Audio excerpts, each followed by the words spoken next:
A Rádio e TV Fraternal apresenta mais uma palestra na Fraternal. Hoje recebendo o palestrante e apresentador do programa Lições Fraternais, Daniel Segredo. Com o tema Bezerra de Menezes, um legado de caridade e amor. Rádio e TV Fraternal, sempre em sintonia com você.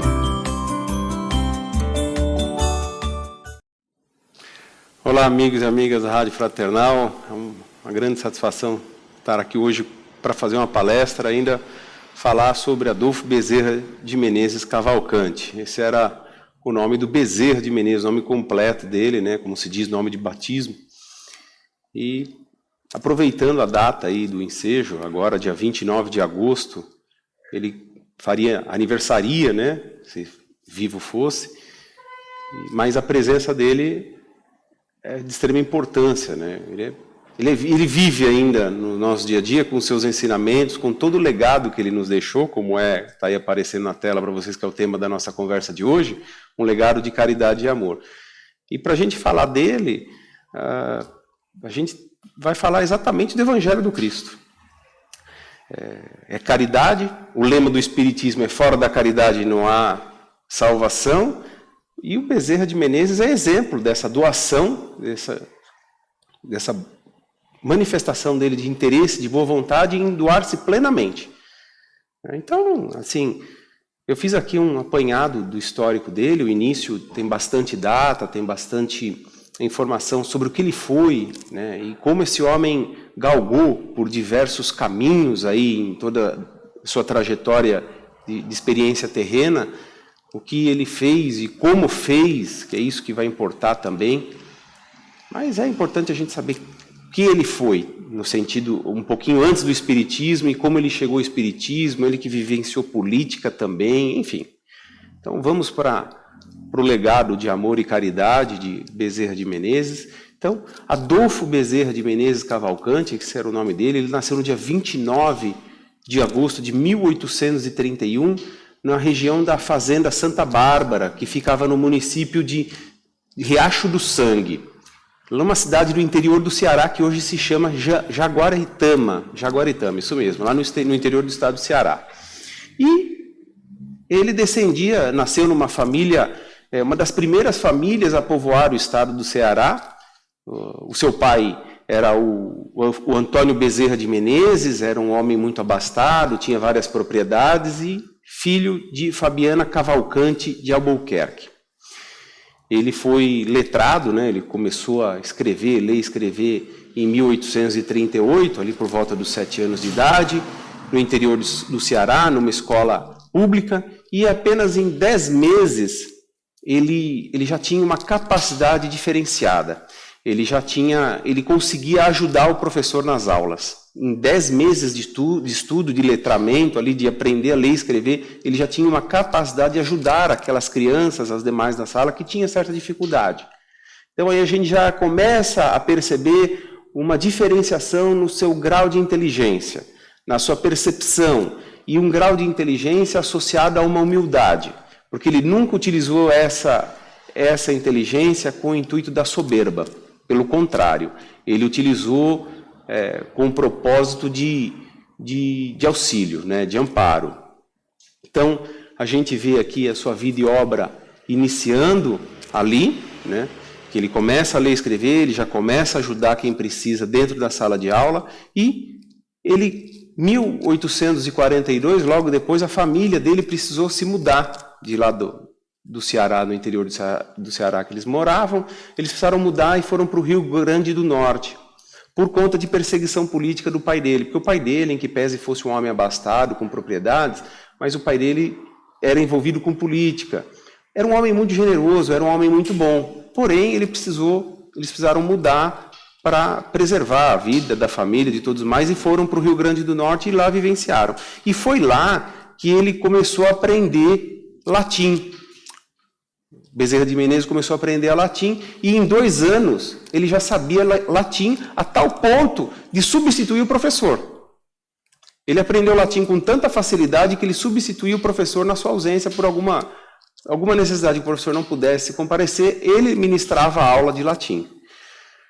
Depois, em 1846, ele já mudou para voltou para o Ceará e foi para Fortaleza, onde o irmão dele residia, que era o Dr. Manuel Soares da Silva Bezerra, um conceituado intelectual e era líder católico lá em Fortaleza, e foi lá que Bezerra de Menezes efetuou os estudos preparatórios ali, e ele se destacou entre um dos primeiros alunos, principais alunos, no Liceu de Fortaleza, que era uma escola renomada, e ele já se destacava por essa inteligência, né? E o pai, nessa época, o pai do Bezerra de Menezes, seu Antônio, como eu disse, ele era um homem abastado. Ao mesmo tempo que, financeiramente, ao mesmo tempo que ele era um homem abastado financeiramente, ele tinha uma generosidade muito grande, né? Ele era um homem que não era apegado às coisas. E ele sempre cedia, aos pedidos de parentes, amigos, que precisavam de dinheiro de alguma maneira, alguma forma para ajudar, e ele era generoso, a tal ponto dele se endividar. O pai de Bezerra de Menezes chegou a ter grandes dívidas por conta das concessões que ele fazia àqueles que os pediam. Ele não era apegado, então ele foi. Só que chegou num ponto, ele percebeu que os seus débitos, né, as dívidas que ele havia contraído, porque ele foi, consequentemente, ele foi se desfazendo do patrimônio, consequentemente, o que aconteceu? Ele ficou endividado. E aí, quando ele viu que ele tinha mais dívida do que dinheiro vivo, aí ele procurou os credores da época, para quem ele devia, e propôs, falou, olha, eu entrego as fazendas, os bens que me restam, em troca da quitação da dívida. E as pessoas que tinham essa relação com ele, que tinham esse crédito com ele a receber, sabendo dessa generosidade dele, disseram não. Vamos fazer o seguinte, o senhor vai pagando como pode e quando puder, né? Mas o senhor vai levando. Mas mesmo assim, a família do Adolfo Bezerra de Menezes passou da abundância para privações, né? Porque isso mudou tudo. O pai dele já não tinha tanto dinheiro por conta dessas dívidas.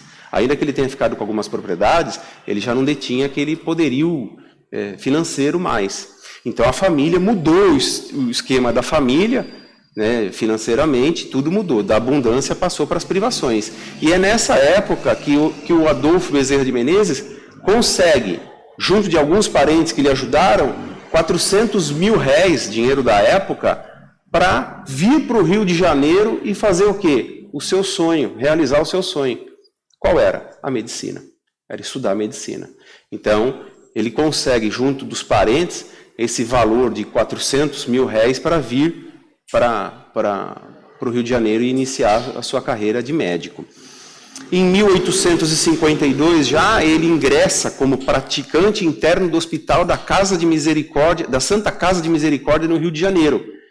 E aqueles 400 mil réis que lhe foram concedidos pelos familiares, alguns familiares que o ajudaram, não era o suficiente para ele viver durante o curso de medicina. Então ele precisava ter renda, outra fonte para sua subsistência, pagar o aluguel do quarto que ele vivia. Então ele começou a ministrar algumas aulas. Então ele dava aulas particulares, colocou lá uma propagandinha na universidade para que ele pudesse, alguém que precisasse, procurasse para ter as aulas particulares, e assim ele tirava algum rendimento para a sua subsistência. Em 1858, ele conclui o curso, ele acaba concluindo o curso da medicina. Em 1856, ele se doutora, né, em médico pela Faculdade de Medicina do Rio de Janeiro. Em 1858, ele sentou praça no Corpo de Saúde do Exército como cirurgião-tenente. Então ele ingressa no Exército com o cargo de cirurgião-tenente. Ele atuou também, a sua paixão pela medicina era tamanha, que ele também foi um redator dos Anais Brasilienses de Medicina, na Academia Imperial de Medicina, atividade que ele exerceu até 1861, ajudando ali, contribuindo com seu conhecimento médico.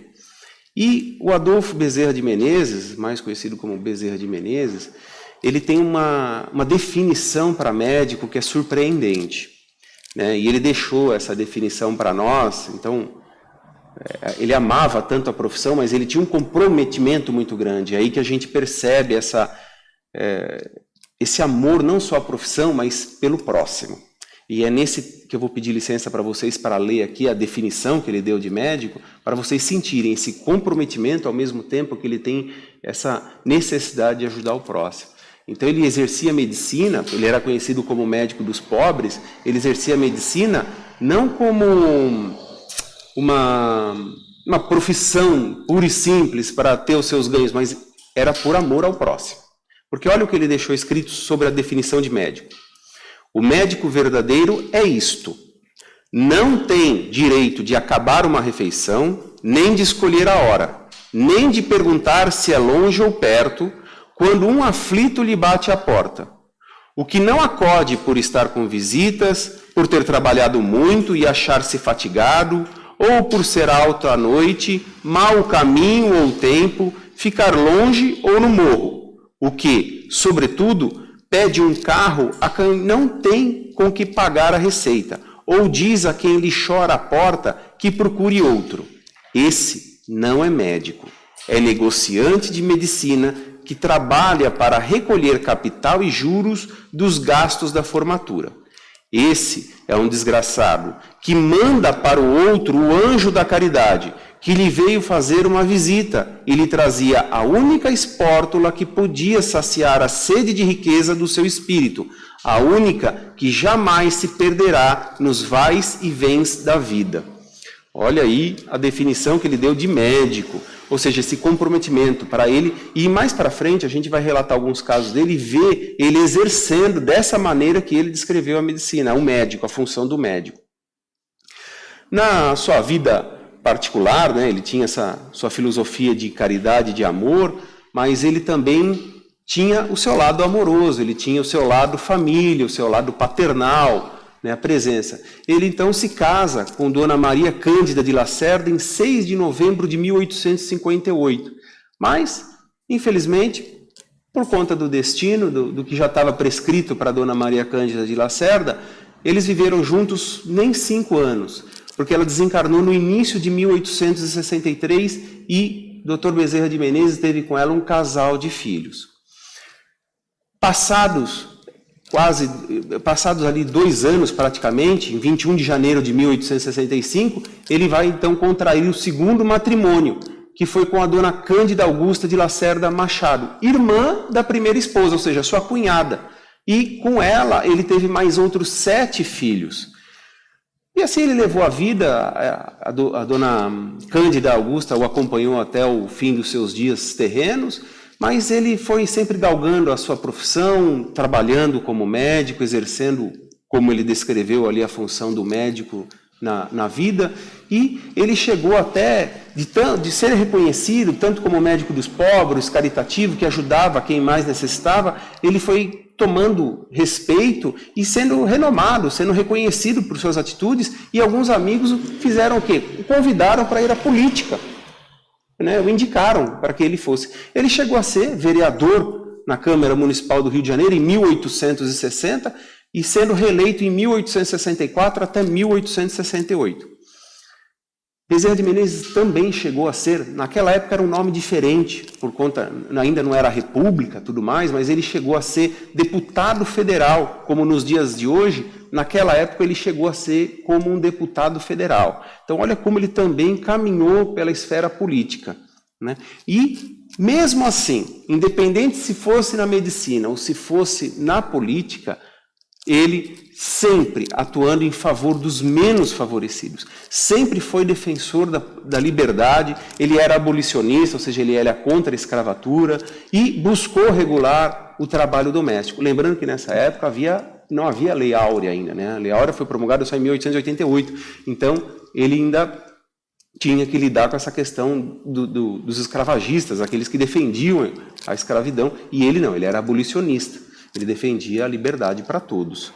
E chegou a regular o trabalho doméstico já naquela época. É um homem de muita visão, que a gente percebe uma elevação espiritual. Hoje a gente percebe nele toda essa inteligência e, associado ao espiritismo, a gente vê a graduação espiritual dele. Estudando o espiritismo, a gente consegue vislumbrar isso, né? E aí, então, a gente passa da vida dele, que aí muda da política para o espiritismo agora, né? Porque ele fez muitas contribuições em todas as áreas que ele auxiliou. Bezerra de Menezes agiu de uma forma ímpar e plenamente aproveitosa para todos. 30 anos exercendo a função parlamentar em 1885, ele então decide por encerrar as suas atividades políticas. Por quê? Ele estava decepcionado com as perseguições e com as calúnias que eram feitas contra ele.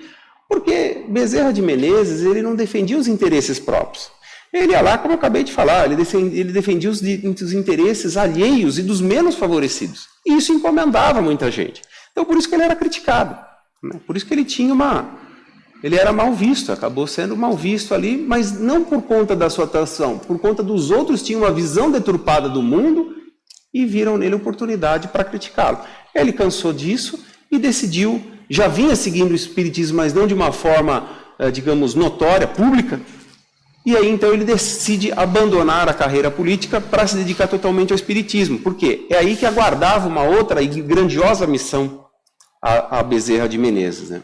Que era o espiritismo. E foi em 1875 que ele recebeu o primeiro livro dos Espíritos, traduzido para português, de um amigo. Ele recebeu o livro dos Espíritos, e aí ele foi ler aquele livro que ele ganhou. E aí eu vou trazer aqui de novo para vocês as palavras dele mesmo, quando ele leu aquela doutrina, quando ele tomou conhecimento daquele livro, escrito por Allan Kardec, através dos Espíritos que foram respondendo as questões. Olha o que ele disse. Lia, mas não encontrava nada que fosse novo para o meu espírito. Entretanto, tudo aquilo era novo para mim. Eu já tinha lido ou ouvido tudo o que se achava no livro dos Espíritos. Preocupei-me seriamente com este fato maravilhoso e a mim mesmo dizia, parece que eu era espírita inconsciente, ou mesmo, como se diz vulgarmente, de nascença.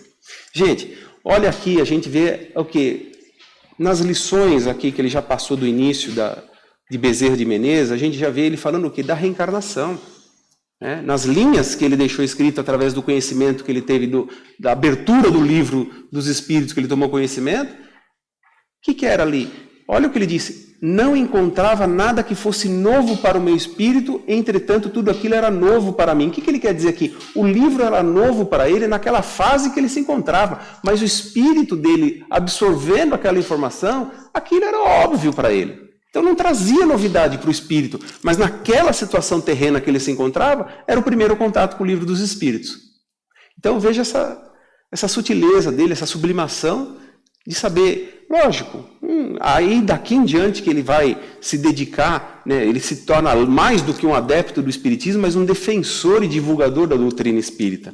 Né? Ele sempre assinava com as iniciais AM, ele passou a auxiliar também, estudando muito, a colaborar com o Reformador, que havia na época, e ele emitiu sérios comentários acerca do catolicismo. Por quê? Porque o catolicismo naquela época batia muito no espiritismo, criticava veementemente, não aceitava, não permitia, taxava como algo do demônio, como algo que não fosse bom, essa relação com os espíritos, por conta do desconhecimento e, de certa forma, um medo de tirar católicos ali da Igreja Católica, enfim, que fosse. Mas ele escrevia no Reformador várias críticas sobre o catolicismo por desconhecimento e ficar criticando a doutrina espírita. E ele, como um conhecedor, um espírito elevado, sabia como fazer isso com grande maestria.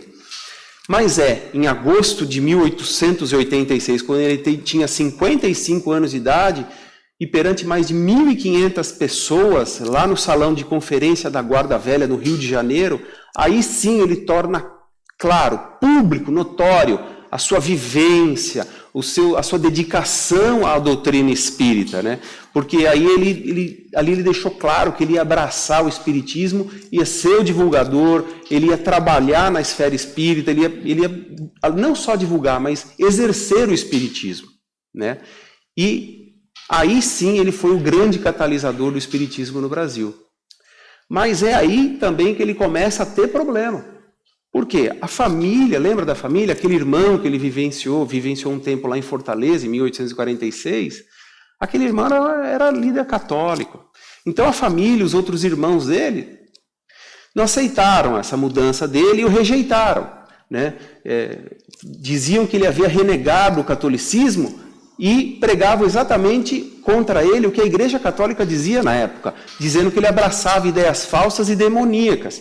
Mas Bezerra de Menezes, na sua sublimação espiritual, o que ele fez? Serenamente, ele expôs as suas justificativas para seguir o espiritismo e que sim, ele se sensibilizava, fazia sentido para ele o espiritismo. Então ele só estava aderindo, mas ele continuaria sendo o mesmo Adolfo Bezerra de Menezes Cavalcante. Ele não ia mudar por conta daquilo, mas a família não aceitou, né? A família era católica, muito católica, e não aceitava, acharam um absurdo essa mudança de religião dele e não concordavam com isso. Mas ele continuou, e nessa caminhada dele de grande estudo, de grande divulgação da doutrina espírita, ele se tornou, em 1889, ele foi convidado para presidir a Federação Espírita Brasileira. Olha onde ele chegou. Então veja, aquele menino que saiu lá do interior do Ceará, que aprendeu a escrever e, consequentemente, já ajudava quem tinha dificuldade na leitura e na escrita. Consequentemente, aprendeu latim e já ajudava quando o professor não podia dar aula, ele quem ministrava as aulas de latim. Estudou medicina com grande dificuldade porque os recursos eram parcos. Conseguiu se formar, chegou a escrever nos anais de medicina brasileira.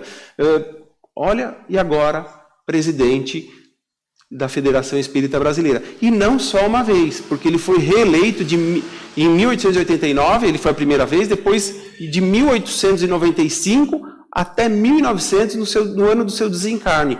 Mas o estudo sistemático, ele que implantou o estudo sistemático e semanal do Livro dos Espíritos. Essa questão de estudar o Espiritismo é a essência do Espiritismo, mas ele incentivava ainda mais isso. Ele levava isso mais adiante ainda, né? Então aí a gente vê essa importância que ele nos traz, da sua nobreza, não só de espírito, mas como ser humano, não só de querer ajudar os outros, mas de divulgar uma doutrina para que todos conhecessem e todos se aprimorassem. Esse era o legado dele. E aí, a gente passa aqui para falar um pouquinho do desencarne dele, que foi no dia 11 de abril de 1900, às 11h30 da manhã, tendo ao seu lado a sua companheira, a sua segunda companheira de tantos anos, a dona Cândida Augusta, na qual ele morreu aos braços dela. Por todo esse esforço, por todo esse trabalho que ele desempenhou, ele morreu pobre. Embora a sua clientela fosse vasta, embora o seu consultório vivesse cheio, ele atendia uma clientela de pacientes que nenhum médico queria. Essa era a realidade dele. Ele atendia aquelas pessoas que eram pobres. Ele atendia aquelas que não tinham sequer o dinheiro para o remédio que ele receitava, quanto mais para a consulta. E ele sempre doando, ele sempre pagou remédio. Ele tinha dívida na farmácia de manipulação, que era próximo do consultório dele, se não me engano era embaixo do consultório dele. Ele já tinha uma dívida grande com a farmácia de tanto remédio que ele ia pagando para quem não tinha como pagar o remédio. Ele comprava, ele pagava o remédio para que a pessoa obtivesse ali a sua cura. E com o seu desencarne, Quintino Bocaiúva, que era amigo de Bezerra de Menezes, constituiu uma comissão de outras pessoas para ajudar na manutenção da família, porque realmente eles ficaram numa situação muito precária, mas ele sempre fez isso em prol dos outros, em prol da generosidade, da caridade, que era o que ele sempre pregou, né? E ele foi tão conhecido no Brasil e no mundo que, quando do seu desencarne, Leon Denis, né, um dos maiores discípulos de Kardec, um dos maiores seguidores de Kardec, disse o seguinte quando ele desencarnou: quando tais homens deixam de existir, enluta-se não somente o Brasil, mas os espíritos de todo o mundo. Olha só a declaração que Leon Denis fez quando soube do desencarne de Bezerra de Menezes. Ele deixou muitas obras aí para nós, como vocês podem ver, né? Tem ali uma carta de Bezerra de Menezes, se eu não me engano é nesse livro que está ali a carta que ele escreveu aos seus irmãos, além dele ter feito aquela declaração no salão da velha guarda do Rio de Janeiro, se declarando, tornando público o adepto, a sua aceitação, a sua plena convicção de seguir o Espiritismo. Ele também redigiu uma carta e mandou aos seus irmãos, e foi ali que gerou toda aquela revolta. E A Loucura sob o Novo Prisma, que é obra do Divaldo Franco também, é de Bezerra de Menezes, e ele utilizava os pseudônimos de Max e Frei Gil. Então, se porventura você lê alguma obra, algum trecho que te chame a atenção e você vê como Max ou Frei Gil, é Bezerra de Menezes que escreveu aquilo. Então, a conclusão que a gente tira aqui de Bezerra de Menezes, qual é? Servir era o seu lema. Médico amou a profissão e, como político, exerceu cargos com profundo amor à pátria em defesa dos interesses do Brasil e dos menos favorecidos. Não esquecia de ninguém. Atendia aos pobres de corpo e alma, como se diz. Pois nas reuniões de desobsessão lá na Federação Espírita Brasileira, era como ele atuava. Então ele era médico do corpo e médico também da alma, porque ele tratava das desobsessões da Federação Espírita.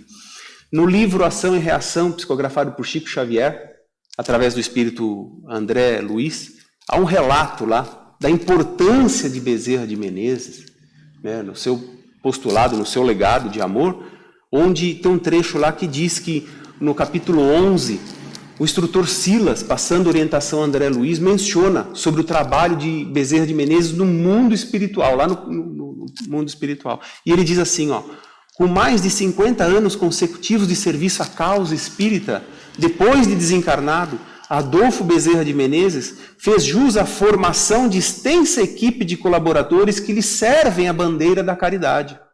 Centenas de espíritos estudiosos e benevolentes obedecem-lhes as diretrizes na lavoura do bem, na qual opera ele em nome do Cristo. Então, por isso a gente vê hoje tantos centros espíritas, tantas casas espíritas, tantos centros de tratamentos, até mesmo hospitais que levam o nome Bezerra de Menezes. Mas isso é o que a gente vê aqui na Terra, porque no mundo espiritual, Bezerra de Menezes tem uma falange que trabalha com ele. Então são aqueles, como ele disse aqui, o instrutor Silas disse a André Luiz, fez jus à formação de uma extensa equipe de colaboradores que lhe serve a bandeira de caridade, ou seja, são espíritos com esse mesmo propósito de caridade, de ajudar os necessitados na saúde do corpo, mas principalmente da alma, que eles atendem. E estão todos sob a égide do Dr. Bezerra de Menezes, lá na espiritualidade junto dele. Olha só que lição, que legado que nos deixa. Mas é claro que esses são fatos históricos da vida, do profissional, do político e do espírita que foi. Eu não podia deixar de contar aqui as histórias de Bezerra de Menezes. Para nós que somos espíritas, nós entendemos a importância dos fenômenos espíritas, mas isso serve para corroborar, ou seja, para reforçar até nós mesmos espíritas, que por vezes podemos trabalhar naquela fé vacilante que o Evangelho fala, quando devemos, na verdade, procurar a fé robusta. E aqui o exemplo de Bezerra de Menezes vem fortalecer isso para nós. Então eu não poderia deixar aqui de falar dessa importância dele na sua essência como espírita.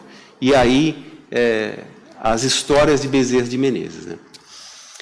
São várias, eu trouxe algumas só para trazer, mas são histórias muito impactantes. São histórias que, assim, nos deixam perplexos. Mas tudo existe um propósito, nada é por acaso. Como ensina o Espiritismo, como aprendeu Adolfo Bezerra de Menezes, como ele nos ensina mais ainda através dessas lições. Vejam só. Muitas dessas histórias, para quem tiver curiosidade, existe um filme chamado Diário de um Espírita, Bezerra de Menezes. É o livro da biografia.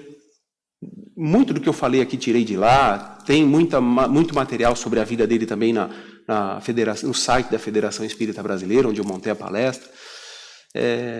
E no filme, com o ator Carlos Vereza, que é o protagonista, que atua como Bezerra de Menezes, é emocionante o filme. Para quem tiver a oportunidade de ver, está nas plataformas de streaming, você acha facilmente Diário de um Espírita, Bezerra de Menezes. E que uma das histórias, dentre várias, eu separei algumas aqui. Quando o Bezerra de Menezes veio estudar no Rio de Janeiro, que eu falei que ele trouxe os 400 mil réis que foi cedido por alguns parentes, ele tinha que, de alguma maneira, administrar a sua vivência aqui. E aqueles 400 mil réis não ia ser o suficiente. Então ele começou a dar aula. E até que certo dia ele estava lá fazendo as contas lá no seu quarto e vendo que aquele mês ele não ia conseguir pagar o aluguel do quarto onde ele morava. E estava um pouco aflito com aquilo, mesmo que ele era um homem de fé já naquela época, ainda que não era o seguidor da doutrina espírita, o estudioso, ele estava preocupado, porque ele ia ser despejado. Se ele não pagasse o aluguel, ele ia ser despejado. Mas olha aí, que aí a gente vai entender que o acaso não existe e quando há um propósito para a gente seguir alguma coisa, tudo direciona para aquilo. Muitos vão dizer, conspira, o universo conspira. Diga como você quiser, eu acredito que é Deus, né? Na sua grande maestria ali de conduzir as condições da melhor maneira possível, que a sapiência divina é inquestionável, ele leva para que aquilo dê certo e seja daquela maneira, né? Sem interferir no nosso livre-arbítrio. Porque Bezerra de Menezes podia falar, não tenho dinheiro, vou fazer o quê? Sei lá, vou abandonar, não dá, não tem dinheiro. Não, ele persistiu e dava aulas. E um dia bateu à sua porta um aluno. Ele abriu a porta e falou, pois não, e o aluno perguntou, o senhor é Bezerra de Menezes? Ele falou, sim. Ele falou, sobre as aulas, eu precisava de aulas de matemática. Bezerra de Menezes não era muito expert nas aulas de matemática. Então ele disse para o rapaz, olha, eu preciso de pelo menos 2 semanas para eu fazer algumas lições de matemática para poder lhe passar, porque não é muito o meu forte. Mas se o senhor puder me esperar 2 semanas, eu lhe concedo as aulas. O rapaz, mais que depressa, falou, não, sem problema, eu posso esperar sim. Então, combinado, eu virei as aulas de matemática daqui 2 semanas. O Bezerra de Menezes falou, perfeito, combinado, daqui 2 semanas nos encontramos. Só que o rapaz tira do bolso uma quantia de 50 mil réis. Quer achar que é coincidência? Ache. Era exatamente o valor que Bezerra de Menezes precisava para saldar as suas dívidas do mês. E o rapaz diz, vou deixar as aulas pagas. Bezerra de Menezes nega, fala, não posso aceitar. Quando o senhor iniciar as aulas, o senhor me paga. E ele falou, não, essa é a mesada que meu pai me dá todos os meses. Se ficar no meu poder, eu vou gastar com futilidades, e aí quando eu vir as aulas, eu não terei o dinheiro para pagar o senhor. Peço gentilmente que o senhor fique com o dinheiro, e assim as aulas já estão quitadas. Bezerra de Menezes lembra das contas, pega o dinheiro e tudo bem. Agradece e fala até daqui 2 semanas. Esse aluno nunca veio para uma aula sequer, e Bezerra de Menezes nunca mais o viu. Nunca apareceu. E aí? Que reflexão que você tira acerca disso? Quando tem um propósito para aquilo que seja, aquilo está definido por Deus, por isso a gente diz algumas frases que fazem sentido, né? Deus escreve certo por linhas tortas, né? O que Deus escreve, ninguém rabisca, ninguém apaga. Então, ali estava determinado o que ele devia seguir. Essa é uma história muito bonita. Dentre outras também, a doação dele que a gente via, ele fazendo a caridade, independente do momento. Eu faço um questionamento para você, uma reflexão, responda para si mesmo. Se o seu filho estivesse enfermo, e você fosse médico, e batesse à sua porta uma mãe desesperada, pedindo ajuda para a filha dela que está enferma, você deixaria seu filho em casa enfermo para atender a filha de um vizinho? Foi exatamente isso que Bezerra de Menezes fez. Francisco, seu filho, estava com febre, já havia 6 horas. E ele pergunta à dona Cândida sobre quanto tempo que o Francisco estava com febre, e ela responde, há 6 horas ele vem com febre. Acamado, Bezerra de Menezes sentado ao lado da cama, e ele fala para a dona Cândida, vou preparar um banho para ele e a febre vai ceder. Nesse momento, batem a porta. Então, o doutor Bezerra diz para a dona Cândida, prepare o banho que eu vou atender a porta. Ele vai até a porta da sua casa, está lá uma mãe desesperada, pedindo para que ele socorra a filha dela, que está lá, passando muito mal. E ele responde, minha senhora, eu lhe entendo, mas o meu filho também está acamado com febre, eu estou cuidando dele. E ela diz, doutor, eu só tenho a ti, eu preciso da sua ajuda, porque eu estou com medo desse tempo que eu a deixei lá, de vir aqui chamá-la e retornar, que ela não esteja mais presente. Então, o Dr. Bezerra de Menezes diz que ela se acalme, que ele vai até a casa dela. Ele volta ao quarto onde o seu filho Francisco está deitado com febre, conta para a dona Cândida o que acaba de acontecer, e nisso ele pega a mão do Francisco e faz a seguinte prece. Senhor Jesus, eu entrego meu filho em tuas mãos. Deixa, olha para a dona Cândida, faz um sinal com a cabeça e vai lá atender a vizinha que pedia ajuda para a filha enferma. O filho dele melhora e ele atende a filha da vizinha que estava enferma.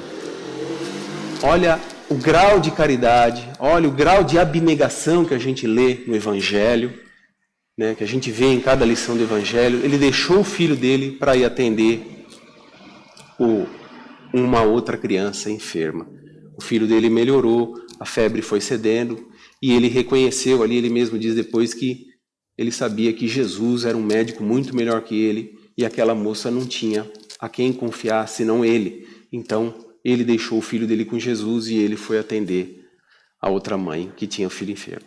No mesmo sentido de uma história febril, que envolve febre, certa vez um homem que andava pela rua viu o Dr. Bezerra de Menezes, reconheceu e disse: Dr. Bezerra, estou desempregado.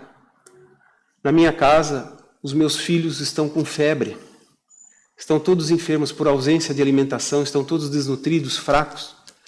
Eu não tenho nada para levar para eles e estou à procura de um emprego e não tenho nada para levá-los. Dr. Bezerra de Menezes, como sempre, vivia sem dinheiro também, falou: me perdoa, eu não tenho dinheiro aqui também para lhe dar alguma coisa. Nesse momento ele lembra-se de Mãe Maria e ele fala: meu filho, leve isso aqui. E lhe concede um abraço, bem apertado.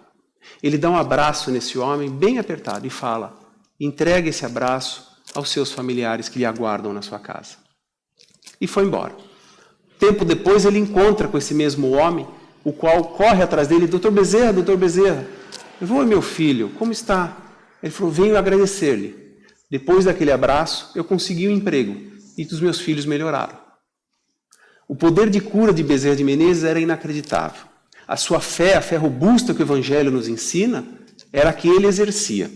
Estava aí exemplificando no seu dia a dia. Tem também uma história, já com Bezerra de Menezes trabalhando nessa falange da qual ele administra, na espiritualidade. E Chico, quando prescrevia, muito antigamente, quando ele fazia, ele dava algumas receitas de alguma medicação, com chá, com ervas, para algumas pessoas que lhe procuravam. Uma mulher foi até o Chico Xavier, relatou a sua enfermidade, e através de Bezerra de Menezes, Chico prescreveu para ela alguma medicação. E ele entregou para ela o papel e falou: olha, Bezerra de Menezes é o médico, ele que prescreveu essa medicação para você. A mulher pega, olha e fala assim: mas, sabe, seu Chico, eu não tenho dinheiro sequer para comprar o remédio. Aí o Chico também pôs a mão nos bolsos e percebeu que também não tinha o dinheiro para que ela comprasse o remédio. Nisso, o Dr. Bezerra de Menezes aparece para o Chico e o Chico já relata para ele: olha, Dr. Bezerra de Menezes acabou de falar para que a senhora pegue esse receituário, pique em pedacinhos pequenos esse papel e coloque na água e vá bebendo um pouquinho por dia, que fará o mesmo efeito do remédio. Pois Bezerra de Menezes já tinha, vamos dizer, concedido a sua cura, toda a sua boa vontade em ajudar naquele receituário. Da mesma forma que Bezerra de Menezes, quando atendeu uma mãe que levou uma filha enferma e prescreveu a medicação para ela, isso ele ainda encarnado, e ela pegou e falou: doutor, eu mal tenho dinheiro para comida, quanto mais para remédio. E ele também pôs a mão nos bolsos, viu que não tinha dinheiro, mas ele sentiu a presença do seu anel. Ele retira e fala: toma, minha filha, isso aqui você vai conseguir comprar o remédio. E ela fala: mas doutor Bezerra, eu não posso pegar o seu anel de formatura de medicina para comprar o remédio para minha filha. E ele diz: esse anel vai ter muito mais valor no remédio da sua filha do que ficar parado no meu dedo. Esse era o exemplo de caridade de Bezerra de Menezes. E, concluindo a história, quando Bezerra de Menezes chega no mundo espiritual, ele foi perguntado, certa vez, qual foi a sua maior felicidade quando ele chegou lá no mundo espiritual. E ele respondeu: a minha maior felicidade, meu filho, foi quando Celina, a mensageira de Maria Santíssima, essa mesmo, Maria de Nazaré, Celina, era a mensageira da mãe de Jesus, e foi até Bezerra de Menezes quando ele desencarnou, e foi recebê-lo. E ele contando que ela se aproximou do leito em que ele ainda estava dormindo e tocando nele disse suavemente: Bezerra, acorde, Bezerra. Ele abriu os olhos e a viu bela e radiosa. Minha filha, é você, Celina? E ela responde, sim, sou eu, meu amigo. A mãe de Jesus pediu-me para que lhe dissesse que você já se encontra na vida espiritual, havendo atravessado a porta da imortalidade. Agora, Bezerra, desperte feliz. E ele relata, chegaram os meus familiares, os companheiros queridos das tarefas espíritas que vinham me saudar, mas eu ouvia um murmúrio que me parecia vir de fora. Então, Celina me disse, venha ver, Bezerra. Ajudando a erguer-me do leito, amparou-me até a escada e eu vi uma multidão que acenava com ternura e lágrima nos olhos. Bezerra de Menezes olhou para Celina e, sem entender, perguntou, quem são? Eu não conheço ninguém. Quem são essas pessoas que choram e murmuram tanto? E aí ela respondeu, são aqueles a quem você consolou, sem nunca perguntar-lhes o nome. São aqueles espíritos atormentados que chegaram às sessões mediúnicas e sua palavra caiu sobre eles como um bálsamo numa ferida em chaga viva. São os esquecidos da terra, os destroçados do mundo a quem você estimulou e guiou. São eles que o vêm saudar no pórtico da eternidade. E Dr. Bezerra concluiu nesse momento. A felicidade sem lindes existe, minha filha, como decorrência do bem que fazemos, das lágrimas que semeamos no caminho para tapetar a senda que um dia percorreremos. Olha que história linda de Bezerra de Menezes a ser. Eu sei que nós não podemos tratar com idolatria, lógico, não temos Bezerra de idolatria, mas sim como referência que qualquer um de nós é capaz de fazer melhor. Né? A tal ponto de, no plano espiritual, no ano de 1950, novamente, Maria, a mãe de Jesus, Maria de Nazaré, chamou o Dr. Bezerra de Menezes para zonas espirituais muito mais superiores, mas ele negou e pediu, com toda sinceridade, humildade e caridade, para ficar junto dos seus pobres e doentes. Esse é Dr. Adolfo Bezerra de Menezes Cavalcante, um médico dos pobres, um legado de carinho, de amor durante uma vida e a eternidade, porque até hoje ele nos ensina. Esse é o Dr. Bezerra de Menezes. Então, diante de uma situação de saúde, conturbada, um ente querido adoecido, até mesmo você, peça a Dr. Bezerra de Menezes a sua ajuda, a você que é médico, peça a sua instrução, a sua orientação através dos ensinos, do amor, da caridade de Dr. Bezerra de Menezes, que com certeza essa grande falange que ele dirige, nós seremos auxiliados e sempre somos, como tantos exemplos que ele nos deixou e nos ensina até hoje. Essa era a lição de Bezerra de Menezes, um exemplo de caridade, um exemplo do Evangelho vivo no dia a dia e que nos felicita muito de conhecer a sua história. Eu agradeço a oportunidade de conversar isso com vocês, aprendi muito mais ainda com Dr. Bezerra de Menezes, espero que você também tenha aprendido. Muito obrigado, que Deus nos abençoe, que Jesus nos ilumine e que Mãe Maria nos proteja sempre. Que assim seja.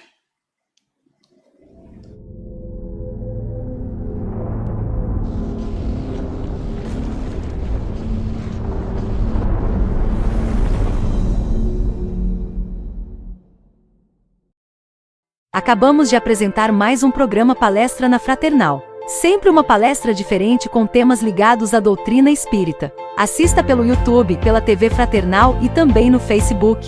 Ouça pelo aplicativo da Rádio Fraternal e pelo site fraternal.net.br.